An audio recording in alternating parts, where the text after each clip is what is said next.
Hi, my name's Gareth Price and I'm a brand strategist. When I was asked to do this talk, I immediately thought back to one of the best things I've done in my career, the IPA Excellence Diploma. At the time, it was a 15-month course run by Nick Kendall, and it was structured around a simple premise. I believe, therefore.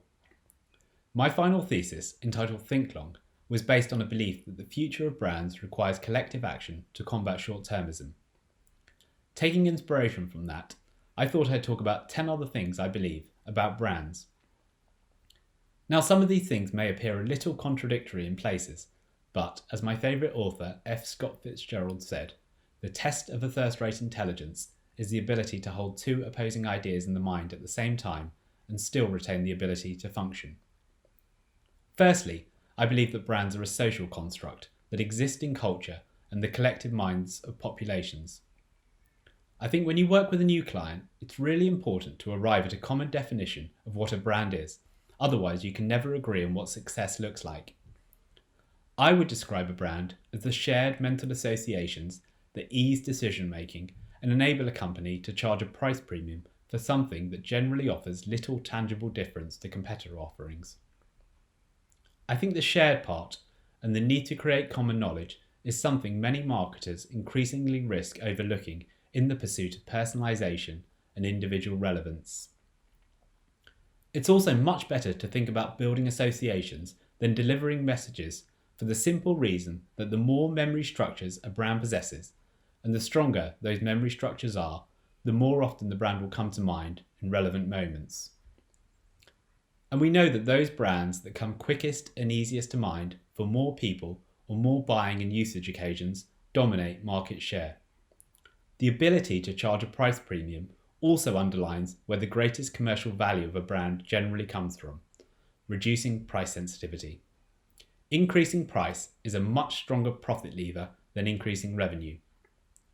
And finally, genuine innovation and NPD is increasingly difficult to come by as markets mature, and so the brand is often the only way left to differentiate a product or service from competitors.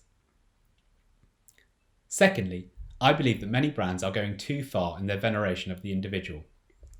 Targeting individuals requires greater complexity in the approach and a looser range of contextual messaging.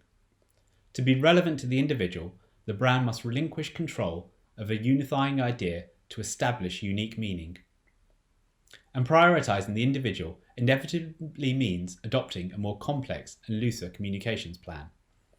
However, I believe that mass market brands must always be simple in making decision-making easier, collective in creating shared associations and meaning, and tight in their portfolio and positioning. Having said that, I recognise this advice is more applicable to established mass-market brands, which is why my third belief is that brands can be built in different ways. In addition to the category they're in, the maturity of the brand plays a key role in determining the best path for growth. Broadly speaking, I think there are 5 general approaches to building a brand. The first is product-led, in which the focus is driving trial and early adoption. I would include the better mousetrap approach, and even the first mover advantage, which often involves purchasing market share by subsidising your own costs to establish an effective monopoly. The second is the individual-led route, in which the focus is on delivering better experiences. The brand is effectively built through the consumer's direct interaction, so the meaning is more personal and unique to them. The third is the consumer-led approach of building and strengthening category entry points, being easier to buy and think of when people have a related need, so you're effectively trying to own those mental and physical category entry points. The fourth is the culture-led approach, creating a big emotive idea the brand embodies. In addition to provoking memories linked to the brand, this approach aims to make people care about what they're buying, the links effect being a great example. The fifth and final one is a society-led approach, in which the brand stands up for a bigger cause. I think we should be particularly sceptical about whether it's possible to genuinely get people to care about why they're buying, as this approach aspires to do. But nor should we be too cynical about the growing size of the more environmentally conscious consumer base. My fifth belief is that advertising also works in different ways. I think too often we draw a false distinction between brand and activation. As Stephen King recognised, while advertising can affect action, it rarely affects action directly, lying on a continuum between the two scales of immediacy, indirect and direct. In this respect, indirect response, namely brand advertising, is simply the promise of future sales, while direct response, often referred to as activation or performance marketing, is the promise of a sale now. As such, the only thing that separates brand and activation is time. As King highlights, advertising can work by reinforcing attitudes, modifying attitudes, recalling satisfactions, relating to own wants and needs, and by helping people seek more information. With the emergence of many new D2C and digitally native companies looking to scale, advertising is increasingly spent on building new brands, requiring us to add a sixth role, creating new attitudes. And at the more direct end of the spectrum, it can also convert someone in the market to buy now, particularly in areas like search, where you can capture intent, which leaves us with 7 broad roles for advertising. My sixth belief is that we need to be sceptical about evidence that confirms our own beliefs.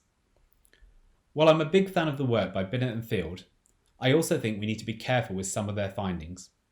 The database takes a very narrow set of advertisers from an even narrower set of creative agencies, often with access to expensive econometric modelling. I think if the likes of Booking.com entered the awards each time, we may well be talking about the 40-60 rule rather than the 60-40 one. My seventh belief is that brand differentiation can and does exist, but we measure it in the wrong way. So there was a study in Nature Human Behaviour that found asking people how those in their social circle would vote performed better than asking how they themselves would vote in both the recent French and US elections. It predicted that Hillary Clinton would win 258 electoral votes versus the 232 she actually received. In contrast, Nate Silver's preferred method of aggregating polls predicted 323. At the recent general election in the UK too, the average expectation of voters for the Tories was 360 seats versus the 365 they got. In contrast, the polling industry averaged out at 339. So, if we're better at predicting what others will do than we are at predicting our own future behaviour, why don't we focus on asking people what others will think and do?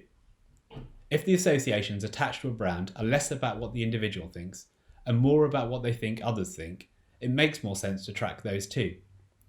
The Schelling salience hypothesis adds further weight to this. It demonstrates that when we're coordinating our actions in any way, we ignore what's salient to us and focus on what we think is salient to others. So in one study, students were asked to write down any year and any number. When they had no incentive to match, the most common answers were selected by 8% and 11% of students respectively. But when they were incentivised to do so, this proportion rose to 61% and 40%. It shows that when we're considering what other people think is salient, our response differs from what's immediately salient to us.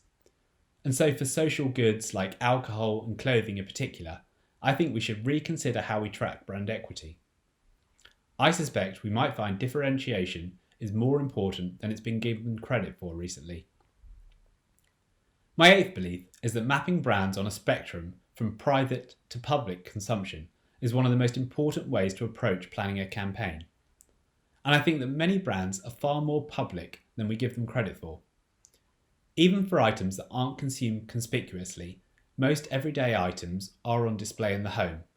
To take a more extreme example, few people would want to invite guests over and be caught with a cheap own-label hand wash next to the sink. And for those more publicly consumed brands, it's integral to consider what identity it's helping people to signal. My ninth and related belief is that identity brands can genuinely impact culture. And they can achieve this by resolving a tension in society and making consumption of the product a symbolic act. Whether it was beech nut bacon making bacon and eggs a staple of American breakfasts, the Michelin Guide encouraging a nation to drive further to find new restaurants, or Torches of Freedom, which made cigarettes acceptable for women to smoke, the most successful campaigns demonstrate that it's possible to channel or even change social norms. They made people think differently about something and encouraged millions to adopt new behaviours and form new habits. In other words, they created culture. My 10th and final belief is that too many people in marketing today seem to mistake marketing funnels for customer journeys. Whether they were simply made up by a travelling salesman like Ada, or are grounded in a bit more evidence. As Pharisee Cube highlights, marketing funnels are measurement frameworks, not customer journeys. And when we do think about those journeys, I think we have much to learn from better understanding that consumer experiences and human behaviour more broadly is non-ergodic. The ensemble average does not reflect the experience of the individual.